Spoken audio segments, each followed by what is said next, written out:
My name is Noelle, and I'm a 40-year-old housewife. I want to share a bit about my family. I have a husband who is the same age as me and a daughter who just turned 16. I met my husband in college, and we fell in love and got married. Our relationship was pretty normal, but he is very different from me. While I have a rough personality, he is very detail-oriented and likes everything to be in its place. This obsession with order made me uncomfortable when we were dating, but I hoped that marriage would change things for the better. Unfortunately, that didn't happen. After we got married, he became even more particular, and I had to change my life to fit his rules. Despite my efforts to be tolerant, I couldn't accept all his behaviors. We often ended up in arguments, and my days felt exhausting with no time to rest. Our daughter was born 2 years after our wedding. My husband was thrilled to have a daughter, and I thought this might bring us some peace. I was relieved, but his attitude changed quickly. When a baby arrives, it's normal for parents to adjust their routines, but my husband didn't like that his schedule was disrupted. He would yell at our daughter when she cried at night and refused to help with parenting. There were many times I thought about divorcing him because of his selfishness. However, I stayed for our daughter's sake, fighting hard to protect her, even risking my own well-being. Just when I thought I could manage, another tragedy struck, and it was connected to my daughter, the very one I worked so hard to protect. People often say children take after their fathers, and I desperately wanted my daughter to be different from him. Thankfully, she had my facial expressions, and I thought everything would be all right. But as she grew up, her personality started to mirror my husband's. By age 10, she began criticizing my cooking and would throw tantrums if things weren't in order. Now, as a teenager, she has entered a rebellious phase and even says hurtful things to me. I don't always let her have her way, so we argue often. It's painful because my husband usually sides with her and blames me. With both of them against me, I felt like I was constantly being criticized. One day, I woke up feeling very tired. I had a slight fever and was dizzy, making it hard to even walk or stand. I sat on a chair in the house, feeling weak, but neither my husband nor daughter asked if I was okay. Instead, my husband yelled at me, asking where I put his red tie and if I had washed his socks. It was clear they were only thinking about themselves. It was just a tie and some socks. Why did they make such a big deal out of these little things? Couldn't they pay any attention to me, at least for today? Somehow, in my foggy state, I managed to see them off before collapsing in the hallway. The next thing I knew, I was waking up to the familiar ceiling of the living room. I must have moved to the couch while I slept. I still felt tired, but after a good rest, I felt a bit better. It was nice to sleep so soundly, but I couldn't remember the last time I had felt this way. I gave in to that comfort and went back to sleep. When I woke up again, it was already dark outside. I glanced at the clock and saw it was past 5 in the evening. Panic hit me. I hadn't done most of the household chores, like laundry and dinner. I needed to at least make dinner, so I jumped up and rushed to the kitchen. Since I didn't have time to go grocery shopping, I had to use only leftovers to make a meal. "I'm home," my daughter announced as she walked in at the worst possible time while I was still in a rush. "Wait, you're still making dinner? That sucks," she replied, clearly annoyed. "I'm sorry, it'll be ready soon," I said, but she just ignored me and went to her room. A little while later, my husband came home from work. "What, you're still cooking dinner?" he said, sounding uncomfortable. He has a strict routine when he gets home, so he must have noticed things were off. After saying that, he went to his room. He usually starts eating 15 minutes after changing his clothes, which is also part of his routine. This meant I had only 15 minutes left to finish cooking. I rushed to cook, trying my best despite the rough chopping and the seasoning mistakes. I knew I had to finish before my husband came out of his room. I didn't want to face his reaction if I didn't. Just before he came out, I managed to finish plating the food. I felt a wave of relief wash over me, but it didn't last long. "What the hell is this?" my husband exclaimed when he saw the food. "What's wrong?" I asked, confused. "What's wrong? You have some nerve asking that," he replied, visibly upset. I didn't understand why he was angry. "This stir-fry is overcooked, the color is off, and the vegetables aren't even cut properly," he criticized. "I'm sorry. I was a bit rushed today," I explained. "Rushed? You're not working, so you have plenty of time," he said, and I couldn't forgive him for that comment. It felt like I wasn't doing anything right at all. Why did I have to be talked down to by a husband who didn't even notice how I felt? I was running out of time and patience. Before I knew it, I was screaming with all my might, "Do you have any idea how much I struggle every day?" My outburst seemed to shock my husband. I saw him take a step back, his eyes wide with fear. "What struggle? House chores can be done at your own pace. It's easy," he challenged. "What do you know? I can't just do them at my own pace," I shot back. I was beyond angry now. "I'm really sick today, you know. I pushed through and made dinner, and you didn't even take a bite. How do you think that makes me feel?" Tears started to fall as all my bottled up emotions spilled over. Seeing my husband's face turn pale, I finally calmed down a bit, but I was still short of breath. I waited for him to respond. A simple "I'm sorry" would have been enough.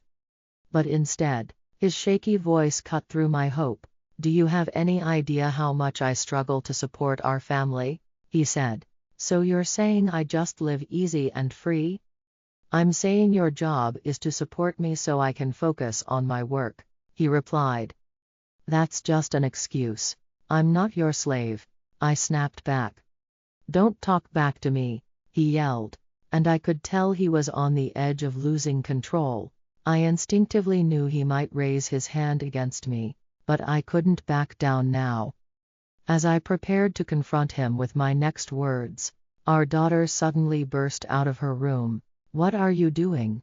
Your voices can be heard outside. Stop it. It's embarrassing." "Don't stop me. She's talking nonsense," my husband shouted back. "No, it's you being selfish. Just be quiet," our daughter reprimanded us, and it made us both pause. I explained what had happened, and after hearing both sides, my daughter turned to me and said, "Honestly, Mom, you're the one who's wrong." My daughter's words shocked me to my core.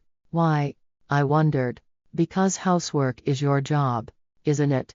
Dad can't take time off work, even when he's not feeling well." "That's right. You're too lenient on yourself," my daughter added.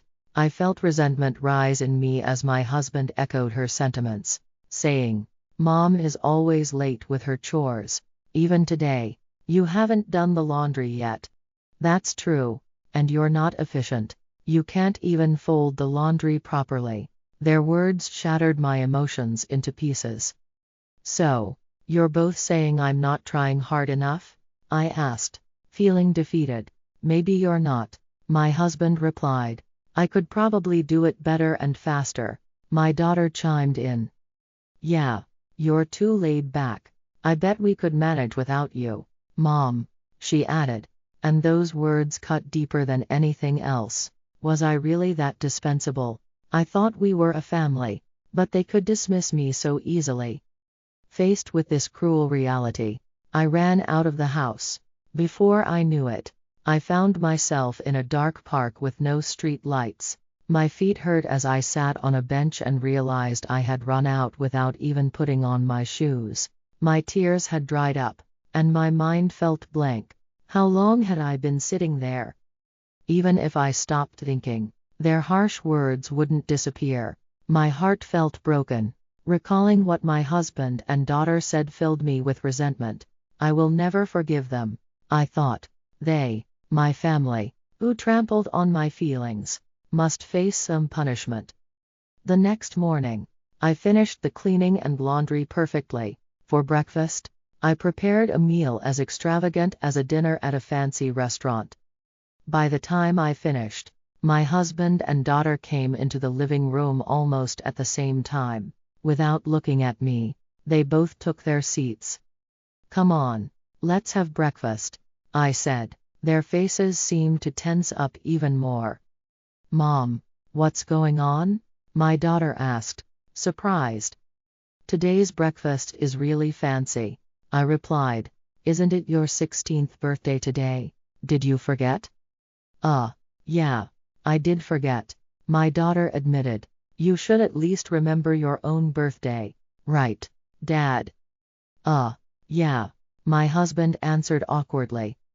After exchanging a few awkward words, they started breakfast, but there was no cheerful conversation. It was clear they were both watching my behavior closely. I wondered if they didn't realize how much they had hurt me or if they just didn't want to admit it. It made sense with my husband. After all, he felt like a stranger to me. But my daughter, she was the one I gave birth to and raised. I wished she would grow up to be more considerate and kind. It wasn't entirely wrong to say that daughters resemble their fathers. She should have been able to understand me with proper upbringing. I do have regrets, but it doesn't matter now. "Listen," I said, and just one word from me changed their expressions. "What's going on?" my husband asked, his voice shaking. "Starting today, I'm leaving this house." At that moment, both of their faces went pale. "Hold on.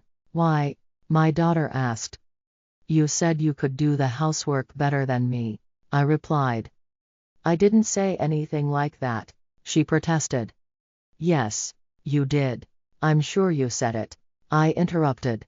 I had never cut her off so strongly before, but she didn't argue further. Now it was my husband's turn. "You said I have more free time than you because I'm at home," I reminded him. "I didn't mean it like that," he defended himself. "Stop making excuses. You work in the real world." He had nothing to say. "Don't misunderstand. I'm moving to another house starting today, but it doesn't mean I won't come back to this house." "Stop.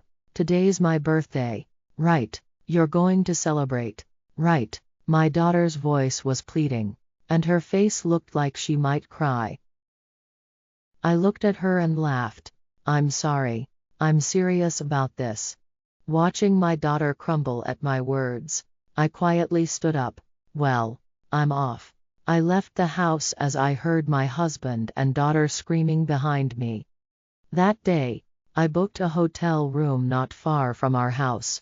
I also rented an apartment on a monthly basis and started buying the things I needed.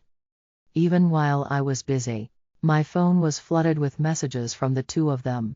My daughter kept sending apology messages and calling me every 5 minutes.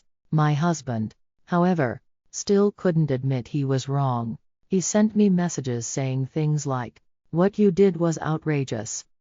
I left all their messages on read. It's so convenient these days to show my intentions without having to respond. 2 nights after I left, I returned home once. As I opened the front door, my daughter came running up to me at lightning speed. "Mom, you came back." "I just came back to pick up something I forgot," I explained, trying to untangle myself from her hug. I headed for the living room. Since I had only been gone for 2 days, there was no change in the living room, just as I expected. However, the kitchen was a mess, piled high with convenience store lunchboxes, ramen cups, and empty bottles. Even worse was the bathroom. Laundry had been left unwashed there. My husband and daughter often complained about how I cooked and folded laundry, but neither of them could do any household chores at all. Of course, I expected the current disaster since they knew I had left. My husband was in the living room, but due to his pride, he turned his face away after just glancing at me. I pulled away from my sobbing daughter and left the house silently that day. 1 week later, when I returned home to check on them, the house was filled with garbage. These two never cleaned up or even took out the trash. But the mess was worse than I expected. My daughter appeared through the trash, looking horribly dirty with disheveled hair. She should have been able to take a bath by herself, but it was clear her life was falling apart. Finally, my husband admitted he was wrong. "I'm really sorry," he said, kneeling in the garbage and rubbing his forehead against it. "Don't think you're going to be forgiven just by prostrating yourself," I replied. For a moment, the air felt heavy. My husband's eyes widened in despair. Next to me, my daughter was in tears. "If you really feel sorry, first clean up this house. If you can't do that, I'll divorce you," I warned. I get it. Please forgive me," my husband pleaded. He jumped up and started stirring the trash around, but he didn't even know how to clean up properly. In the end, I took charge and directed both of them in cleaning.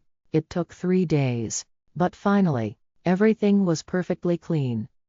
"Now, shall we continue the birthday party?"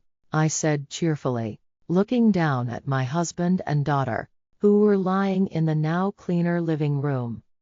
From then on, my husband took over all the housework. Even my daughter, who used to side with her father, was now on my side. Those days had been very hard and painful, but now I realize they were necessary.